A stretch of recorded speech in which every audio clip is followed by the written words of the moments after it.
Hi, my name's Thomas. I'm the guest blogger for ReMode, and today I'm joined by the wonderful and very talented Sarah McCormack.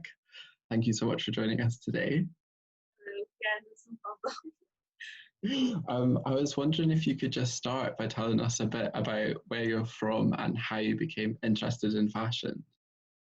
I'm from Dumfries, which is in the southwest of Scotland, and I think I became interested when Cammy Girl opened up in my high street, and then I just started like cutting up loads of clothes and making my own stuff. And I guess because there wasn't really anywhere you could buy stuff in Dumfries apart from charity shops. So I think that's definitely what fueled my interest, and then it just sort of slowly developed over time. And then I moved to Glasgow and did a HND at Cardonald, and then eventually moved to London. So yeah, it's just been a kind of long, drawn out journey. Mm-hmm. Amazing. And where are you now? I'm back in Glasgow. I was doing my masters in London, which finished on the 18th of March, and that's when we went into lockdown. So I came back and decided that I can be working anywhere at the moment, so I'd rather be somewhere where I can kind of move freely and not feel trapped like in the city like London. Yeah, that makes sense. Yeah. And so we sent you this package from ReMode. I was just wondering what your first reactions were when you got the materials. I think whenever I receive like fabric, I'm like, yes, I don't know, it feels like free fabric. So I was quite excited because there was a kind of like bridal silk dress and some bits of lace, which is very sort of the kind of thing I use.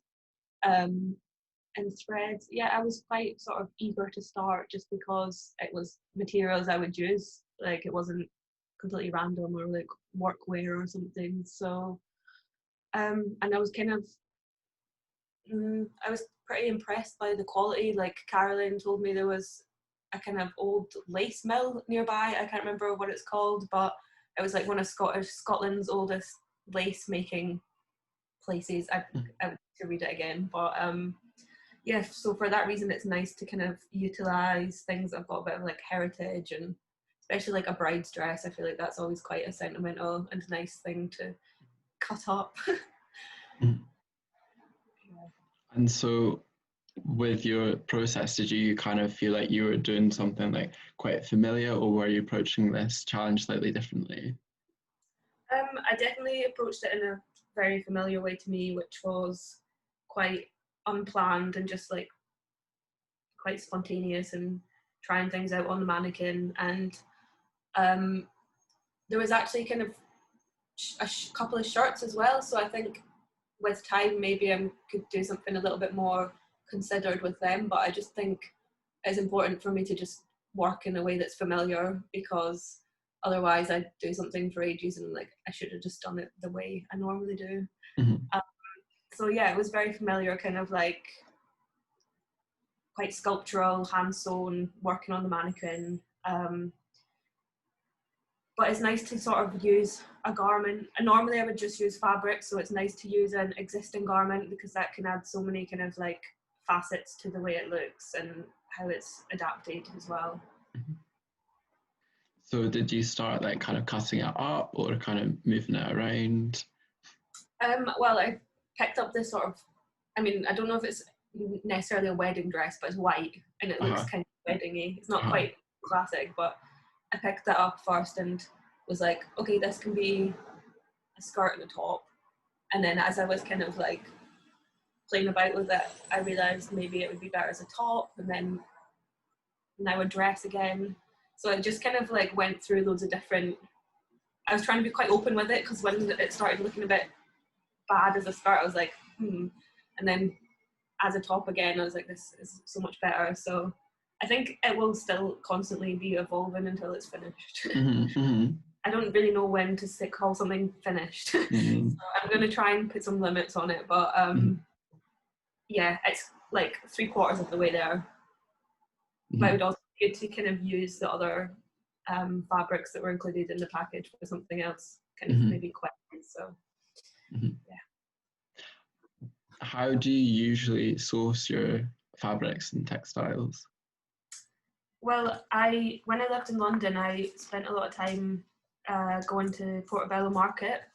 On a Friday, there's a man called Andrew who travels to France and visits loads of old factories in like Lyon and kind of antique markets, and he collects loads and loads of fabrics. And I think he gets some so it's a mixture of kind of antique textiles, and he also gets some from like houses, so he'll occasionally randomly have some fabric from like Louis Vuitton or something, and he sells stuff really cheap. So he was the kind of person I was going to a lot in London.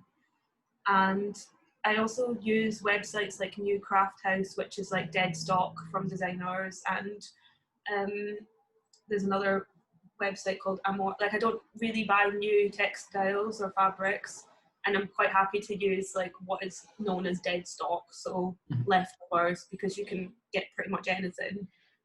I think if I was in a kind of hurry and needed to use new stuff, I'm interested in using sort of like organic silks and cottons, but most of the time it is just dead stock. And even when I was at uni, it was like there was a shop where like big houses would donate their leftovers, so we could buy it really cheap. So yeah, I've always found it more useful to me to like use what is given to me or what I come across, rather than to be someone who sources fabric, if that makes sense.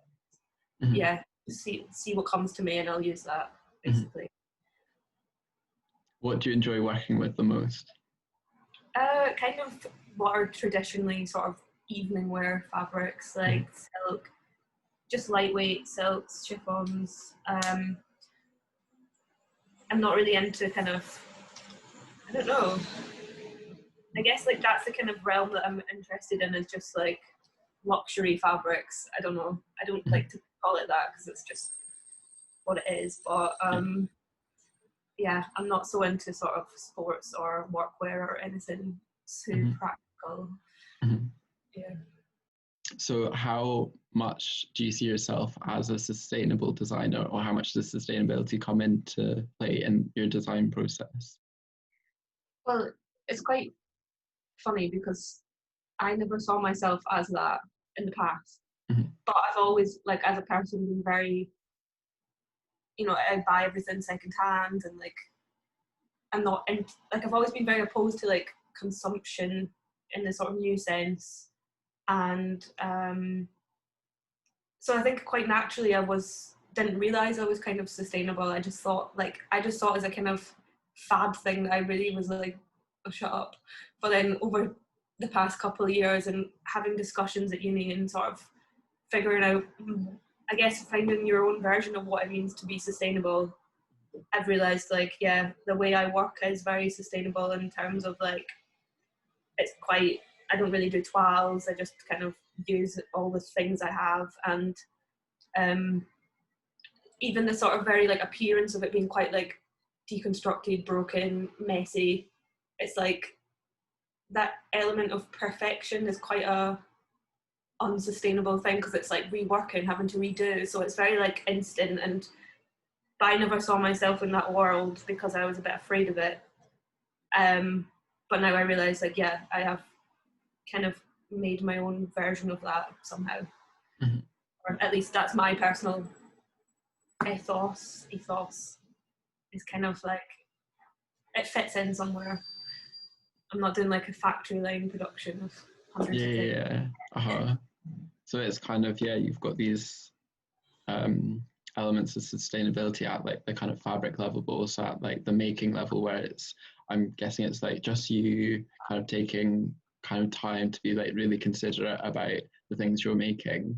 And I think as well, like there's just so many things that factor into something being sustainable, just like not using new, or not making it a sort of thing that will fall apart or be unfashionable, or just being one-off. Like this, it's such a big conversation that I'm like quite overwhelmed with, but I'm slowly coming to terms with it and being like, I am. I'm in somehow,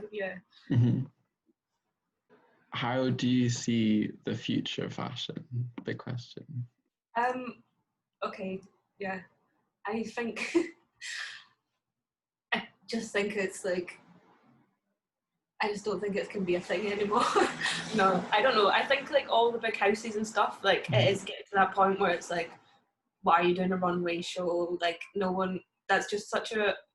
It feels like an outdated concept. Just like the whole idea of a fashion show when it should maybe be a little bit more direct, as in for less waste. If it was just like made to order or something, I feel like independent small labels, because of the internet and because of kind of like stores forming online, it'll sort of drop down a tier, and it'll be less about big professional money making houses and more about like young independent designers. And I think because it's not so like, people still want nice well made clothes, but that kind of like like looking perfect thing, I just don't think that that's something that people care about as much anymore. It's more like people want to look deliberately sort of messy, and like obviously everyone's different, but I do feel that a lot of the power has been taken out of the big hands, and it's kind of like amongst young people now. I don't know, that's just maybe my optimism of like but yeah, I think just speaking on in terms of like having just graduated, everyone in my class is like, well, a lot of people are trying to just do their own thing, and a lot of people are like, I don't want to work at like Versace or something. Everyone's just like, I don't know. There's more of an independent spirit now, I think, and hope. Has COVID affected the way that you work at all, or the way that you approach designing? Well, and I work at home, which I think maybe wouldn't if I didn't have, if the world didn't have COVID. And it's reconsidering how I design as well, because I always did these kind of like showpieces that were maybe more for like performers, but if I do make sort of regular clothes, I want to consider comfort, because that's something I didn't really think about before, but now I want to be comfortable. I'm like, yeah, I want to feel comfortable in, you know, in a lot of different ways. So I'm trying to kind of incorporate that, like, and also just like the fact I cycle everywhere, I'm like, I just want some like really nice cycling clothes, but that aren't like cycling clothes. So I'm trying to infuse all the kind of practical things with like, yeah. So it has changed the way I'm designing, definitely. More considerate of the person, I think. And so after this little upcycling project, what are you going to be working on next? I'm currently working on 2 outfits for, it's like a commission kind of thing, based off the back of my MA collection. And then I have a couple more commissions to finish before Christmas, hopefully. And then I am doing a project with Creative Scotland. So I just got some funding from them, and I'm going to try and do another collection, but like slow and not many pieces, and just see how it goes. But yeah, so there's kind of a lot on the cards, but it's going to happen, I hope. Yeah, that all sounds really exciting. Yeah. Do you want to let people know where they can keep up to date with you? Yeah, my Instagram is well, it's hard to say out loud. It's agilted butt plug, but there's a J before the G and plug. So yeah, that's the kind of only place really. Well, we really look forward to seeing your finished garment. Thank you so much for taking part in this project with us. Well, it's nice to speak to you as well.